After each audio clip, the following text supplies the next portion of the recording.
Welcome to On the Rocks Total Entertainment. Tonight, great interview with the Waiting Annabelle. This is a hot band right now hitting the scene. So I'm really excited to talk to this band. So let's get started. Right, let them in.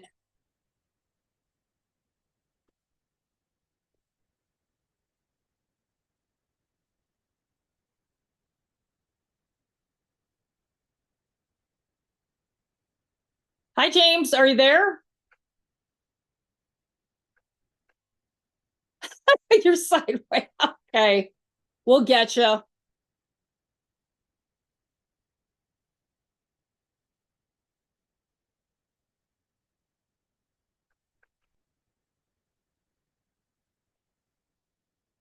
Do, do, do, do, do. Hey, it's James. Let me get set up. Can you hear me? Yeah, I can hear you. Okay, awesome. How are you doing? Good. How are you? There we I'm doing, go. I'm doing good. Okay, Everybody's cool. chiming in now. Hello. Hi, how are you? I'm good. How are you? Good. Welcome to the show. Yes. Oh no, totally messed it up. Hold on. I'm Well, sorry. I got a new phone today, and oh, you're this good. is Take your time, James. It's okay. We're live. No, I'm kidding. Yeah, we're live. I think Heather's on her way too. Okay, that's cool. Let me Um, see. I I love your band. This is Oh, this is thank I've been you. waiting for this interview. Yay. I just got back from Nashville, so I'm still kind of on jet lag. Oh yeah. How was the trip there? It was great because I was with hundreds of podcasters. That's awesome. How We come were all doing interviews. you guys can't see me now, can you? No, No. you got to What's turn your camera on. It's at the bottom. It'll say start video. Yeah, he's got his mic off because it says James. There you go. okay? And And then, video and then you'll press the one next to it for the video. microphone is unmuted. Okay, cool. All right. All right, we're back and ready to rock. How are you guys doing? Great. Awesome. How are you doing? Fantastic. So, look, your band is amazing. It's all over the socials. Um, Yay. uh, I really I want to dig deep into this band because I know you guys got together somewhat in 24, right? Yeah. Okay. So what I want to do, Annabelle, is ask you, what made you go from a theater major to a rock star? Yeah, so I started off when I was 4 and I did more musical theater. So I did like Annie, Belle, like the Beauty and the Beast and all that stuff. And then I got in a local rock band in Houston because I'm from Houston. And Okay. but it was more of like we would do cover songs. It wasn't like a original type band. But at 16 years old, I started making my own pop music. So I would do that because I like listened to like Ariana Grande and all that stuff. But after a while, I just wanted like a rock band. So there's this app called Bandmix. I don't know if you've heard of it, but that's where James and I met through that app. And Okay. I pretty much auditioned. Yeah. That's great. I mean, James, were you the originator of this band, I take it? Hmm. And you Yeah. saw Annabelle, right? Yeah, Abigail. Yeah. Yeah, Abigail, Uh, sorry. No, yeah, no, you're you're good. So, good. yes. So the drummer Heather and the bass player Lori and I had played together when we were teenagers and stuff. And during COVID, it was kind of like everybody got a new hobby, right? So like Oh yeah. I started playing guitar again and started writing songs again. And we were going to try to do a reunion of one of our old bands, but like it was too much water under the bridge, that sort of thing. Right? But we just started jamming again. This is probably her chiming on right now. Yeah, Heather? Yeah. Yeah. So her and I started jamming again, and we had some tunes, and we tried a couple of different singers actually, and it didn't really work out. We weren't trying to play publicly. We were trying to just record a demo, to get gigs or whatever. Right. And that's when I found Abby, and she's 20 now. She was 19 Yes. a few weeks ago.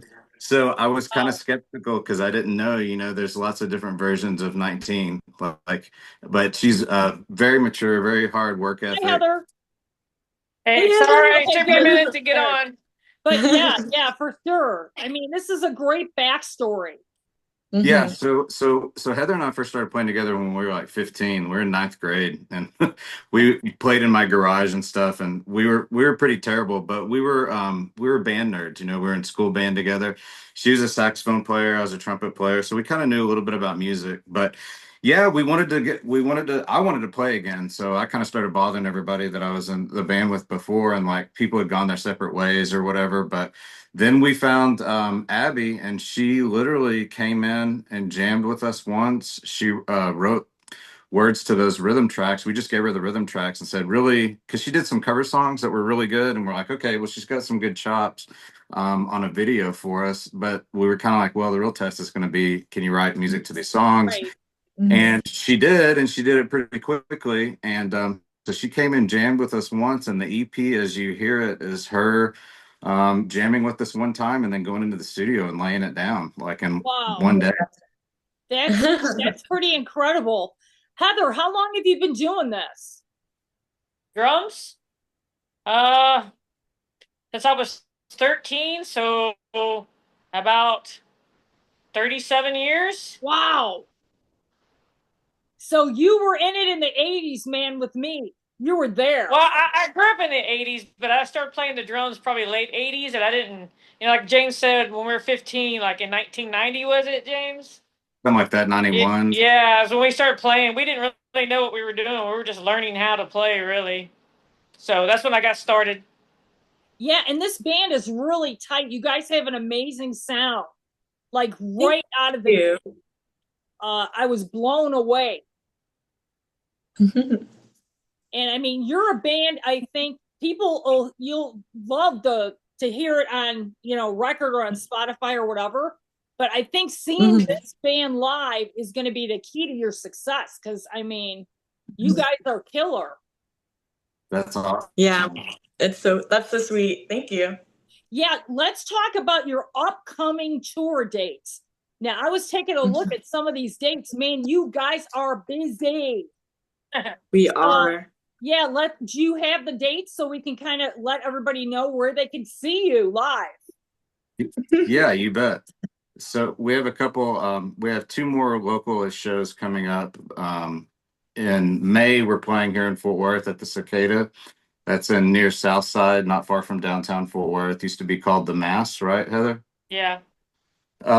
It's a cool place. It's got a really cool vibe. And then in June, we're playing on June 20th with Ghoultown. I don't know if you've heard of Ghoultown. Yeah. Yeah, they're really awesome. They're from here, and Lyle's a good friends of. We have mutual friends. I wouldn't say that we know them that well, but we know of them, and they know of us. And so we're playing the Sundown at the Granada, which is a really nice venue. It holds about 300 people. That's in Dallas and Upper Greenville. Mhm. And so they're spaced about a month apart, the shows are. Then after that, we go to LA to play at the Whiskey opening for the LA Guns. Yeah. Yeah, Yeah, yeah. it's going to be a great Um, show.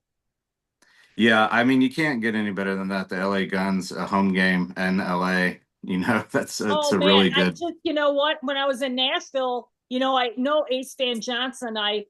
We have met before, but I actually interviewed him while I was in Nice. Nashville. He is the nicest guy. Yeah. The whole Yeah, band that's is all. amazing. Yeah, they're very nice. I think they just left today on a bus, right? Yeah, Like I was, yeah. yeah, yeah. No, they're all super nice, and it's kind of crazy how that gig got to be because really I kind of started working on that before we even had a band. I just had for work, I had overnights there in Burbank, and I would go hang out. If I had enough time, I would go Uber up to the Whiskey, and I actually saw Lita Ford there and a bunch of other people. Sometimes it was like really crowded. There were other times where it was kind of dead, and I just started chatting with the people. But I didn't really have a band at the time. But I got to know Jake, the booking agent there. So yeah, when things came together and we did our first show in December, I emailed him in January and was like, hey, I'd really like to bring the band out there if there was any way that we could. And he's like, yeah, just let me know when. These are the shows that we have. And I was like, I want it to be really special because obviously, I mean, we're coming, it's not going to be a tour necessarily. We're just Right. fly out there and do it. Yeah. And he's like, Yeah.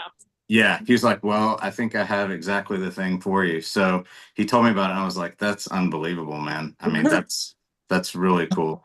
Oh yeah.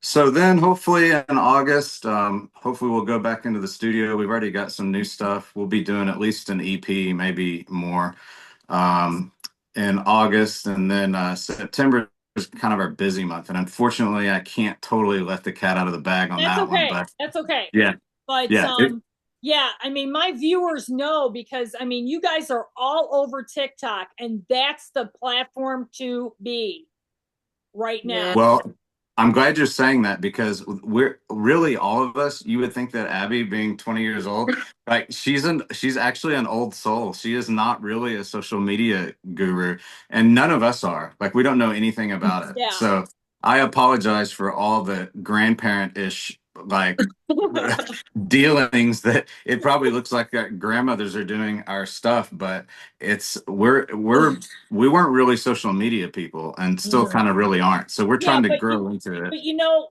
that's why TikTok is what it is. You know, I go over this with bands that are just kind of getting on the platform. You know, Yeah. you like I'm a rock enthusiast. I want to see you kind of like warm up, you know, Yeah. take your drums, get them set up. I mean, I Yeah. want to see the live stuff like that. You know, I want to see Abigail kind of warm up her voice and get ready to go on. You know, you want that interaction with your fans. It's super important because they want to be there. If they can't be at that show in Dallas or they can't be at the Whiskey in LA, they want to feel like they're there. Yeah. So, That's I mean, true. social media is just one of those things you'll kind of get used to it. Yeah. But it's such a great platform for this band. Yeah. We're trying. Yeah. Yeah. And I mean, again, you know, it's a work in progress. Right. And, you know, as I tell the bands that I interview, Facebook too is really kind of making a comeback. I think a lot of people forget about Instagram. You know, just taking a picture, posting a little, you know, few words. Hey, we're in Dallas right now, getting ready for a huge show. Stay tuned. You know, just little things like that are going to catch the people's eye. Hey, they're in Dallas tonight. We got to check later, man, and see if they're going to post some pictures or whatever. You know, I mean, just those little things make a huge impact on the algorithm. True. Yeah, for sure. But okay, so tell us a little bit about this new EP. You guys have you're working on some songs, some music. Anything you want to let out of the bag? Yeah, you can talk about your stuff, Abby, then I'll talk about that. So we performed a couple for our concerts in the past. We have one called Left Out. We've only performed it live though. We haven't recorded it yet. But that one just like kind of being left out of a friend group or whatever the case is for each person is different. And then we also have been performing live an original that I made, but it's like a pop version. Like my version was a pop version and I made it a couple of years ago. And it's called Anxiety. And so we kind of just rockified it and we've been performing it. And that's another one we're going to put out. Yeah. You put some riffs in there? Yes. Yeah, we made it heavy. She's got two of her pop songs that we've kind of adapted to our, yeah, that one and then another one that's pretty cool called Funhouse. And so those two, and then the song that she mentioned, you know, the EP is just like E standard, very, you know, it sounds crunchy and it's heavy, but it's all E standard. I just probably because of my other music background, I don't like to stay in one key all the time. So like Left Out's tune is down tuned. Probably another song that we do soon will be down tuned as well. Just for variety. and also there's going to be varying time signatures and stuff like that. Like one of our other songs is in 3 and it's has a triple fill to it. So it'll be I want to say more of the same but expanding in a lot of ways. I think it'll be a natural progression. I think people will hear the new stuff and be like, yeah, that's them, and you know, they're doing more stuff and kind of Yeah. growing in different ways. Because you guys have a signature sound, Yeah. Yeah. especially with your voice. You Yeah, know? that's what we've been told. We've been told like Hailstorm, yeah, just different Yeah, ones that are kind of like that. I kind of hear that a little bit. But you know, Lizzie Hale is Lizzie Hale, and you're Yeah. you. So Yes. you're gonna put your own spin on it. True.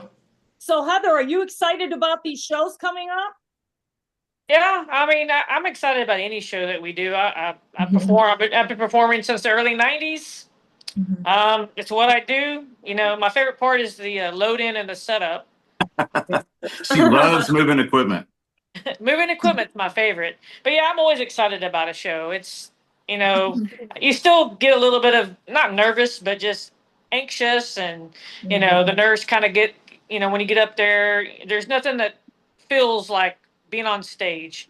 The excitement that you feel. There's Right. nothing else. There's nothing else to compare to it. I think the whiskey is because you've never played the whiskey, right, Heather? No, no. Yeah, I think that's going to be really the icing on the cake for you guys. This is going to really put you in a great position.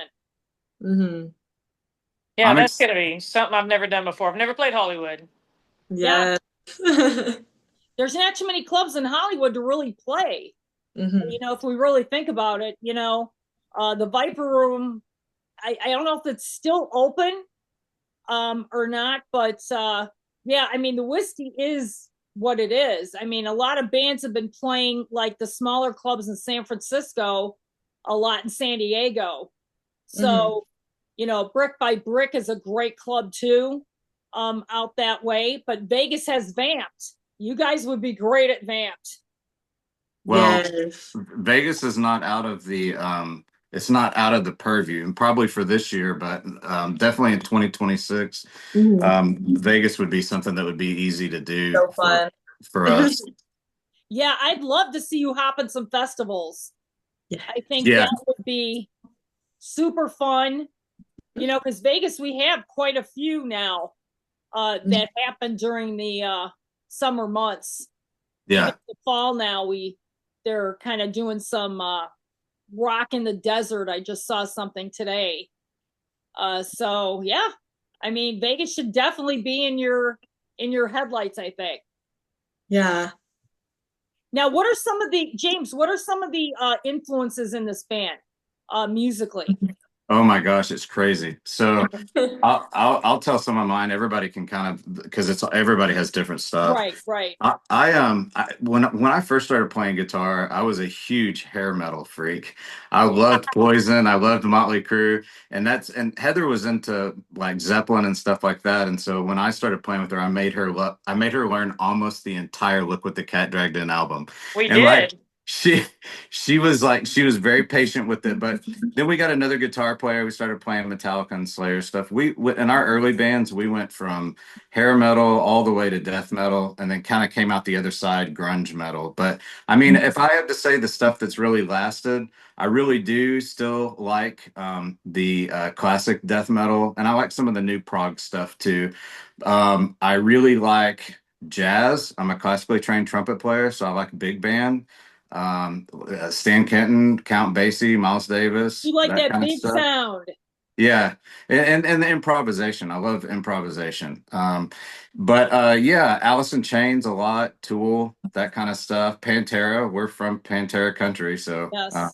yeah, it's kind of Yeah, in the you can't water. forget that. Yeah, but I'll let Heather tell hers because she has a pretty wide influences too. What I are mean, yours, Heather? learning to play drums, Zeppelin definitely was a big. My parents were hippies, so Zeppelin. Then I got into Metallica. Every Metallica there ever was. Pantera, Tool. I loved Madonna when I was growing up. I'm a huge Lady Gaga fan right now. I like Jane. I never really was into jazz, but I loved classical music. I love the Deftones. I have a pretty wide variety of music that I like. But But when you picked up the drumsticks, though, Led Zeppelin was really what you wanted, right? I Yeah. tried, but I was learning, and honestly, Metallica too. But he was just too hard for me to learn at the time. Right? Who could Yeah, keep up with Lars? I mean, really. yeah. I mean, when you're just learning how to play, I couldn't do it. So yes, but John Bonham was definitely, and actually, there was local musicians. There was a guy named Barney McKinney that was my age, that was an awesome drummer. I wanted to play just like him. Yeah, I mean, the local influences are, I think, some of your best strategy for like who you want to be like them. Yeah. You want to be out there. Like, what's the local James, what's the local scene right now, like out where you are? I honestly think that it's coming back, and it's hard because I've been out of it for so long. I just recently got back into it, but of course, COVID canned everything. But it seems like it's really coming back pretty strong. The real trick is getting people into the venues because now it's so easy to stay at home. Everybody's busy, but it seems really healthy. There's a lot of people that are helping us, and kind of basically, even though we've done this, we haven't done this in this environment, social media, etc. Today's current times. So there's several people. Lovesick Drug. I don't know if you've heard of them. Uh-huh. Those guys are helping us a lot. And just everybody's been really nice to us. And I've found that that is so important, like above anything else. Like we try to be really good people to everybody that we work with. And it, I believe, is already paid back like tremendously. So, but yeah, I think it's coming back. It's just hard to get, locally, I think around here, people always say that Dallas is asleep. Dallas sleeps on stuff and stuff gets popular. If you want to get popular somewhere else. And then you'll be popular in Yeah, Dallas. that was a major conversation at the Nashville convention with a lot of musicians, Yeah. even well established musicians. Ace Van Johnson had quite a few things to say to me about, yeah, getting people back in the clubs, you know. Yeah, I mean, as as a music enthusiast myself, I'm sick and tired of cover bands, people. Yeah. We're craving for original music. And there's no offense to people that are playing with cover bands because they're making a living and that's great, from that standpoint. But from the listener and the concert goer, how many times can I listen to Paradise City? Done how many times? Sung how many different ways? Right. I mean, it's just a thing. And I want to see original music.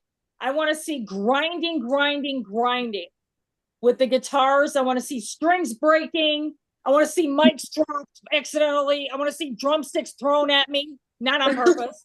I hope. I can. If I'm in the front, I'll just do one of these. Don't touch it. But yeah, we just want that whole entire, you know what I'm saying, like feeling. New band up on stage. Can't wait to start following them. They were great tonight. Where's the next show? People have to get out of the house. And, we can thank COVID for this, because COVID made all the clubs close, except some in Texas and some in Florida. And there were a few on the East Coast, because I did interview a band right out of pandemic in Baltimore. And that was the biggest hurdle, was getting those people out of the house,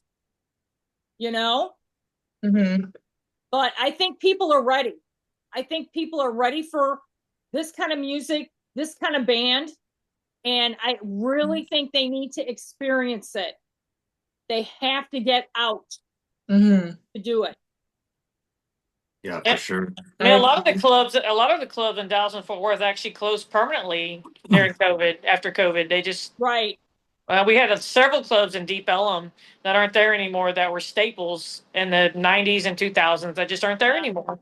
And that that's why I understand the cover band situation because it's bringing people in, and there's nothing wrong with that. I'm sure, you know, I don't know if you guys have played in cover bands before or whatever, nothing wrong with it.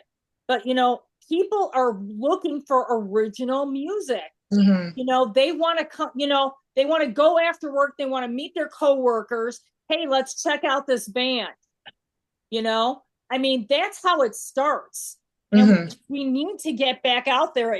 And that's why I give these artists a platform such as yourselves, because I want people to know who you are, because they're missing out. Yeah. Yeah. You know, and you guys are playing more shows and more shows, so that's great. Yeah. And I really, really want you guys to play Vegas, so I'm gonna put that on my wish list for 26 for you guys for Yeah. sure. But James, why don't you tell everybody your socials so they can follow you and find you? Yeah, you almost cannot help but find us because we're Awaiting Abigail on Facebook, on Instagram, and TikTok. There's an underscore in between Awaiting and Abigail. But the jump off point, if you just go to awaitingabigailband.com, there'll be a link tree there and a fan list where you can sign up for. That'll keep you up to date with what's going on. And there's a link at the top that goes to all of our socials. We've got a music video out for Bad Mind. We've got our second music video coming Which out. I love, by the way. Thank you very much. We've got our second music video coming out in less than 2 weeks. Yeah. That's a week from Monday. And in fact, we have a private screening of it tomorrow at the local university where Abby goes. So we're stoked about that. But yeah, you can find us on all the socials. Just or Google our name. It's definitely out there for sure. Yeah, and I mean, this band, you guys are going places for sure. Where are you, Abigail? I see. I don't you. know where I went. There you go. She went places. Just yet, but that's okay. It was great meeting you guys. Let's keep in touch, because I really am anxious to, you know, get those dates that you guys are playing out and like throw them out there so people can find you guys. Yeah, we really appreciate it. Thank you. Yes, we do. Yeah, and we'll follow up in the next few months here and see what you guys are up to. Keep in touch, James. Absolutely. Thank you so much for having me. You're the social media guru, right? Yeah. Oh my gosh. I'm the social media idiot. Yeah, I'll definitely stay in touch. Thanks so much for having us. Yeah, thanks for having me. We'll talk soon. Thank you, Heather. It was thanks for having us. All right. And we'll talk soon. Okay. Take care. Bye-bye. Goodbye.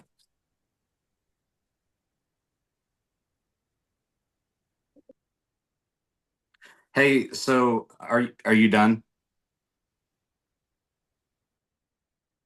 All right. That was Awaiting Abigail. This is a great band. They are on the brink of busting out. If you have a chance to see them in the Texas area, please do so. And they will be playing the Whiskey in May, so definitely find them. Thanks for watching. Always like and subscribe to On the Rocks, because you never know who I will be interviewing next.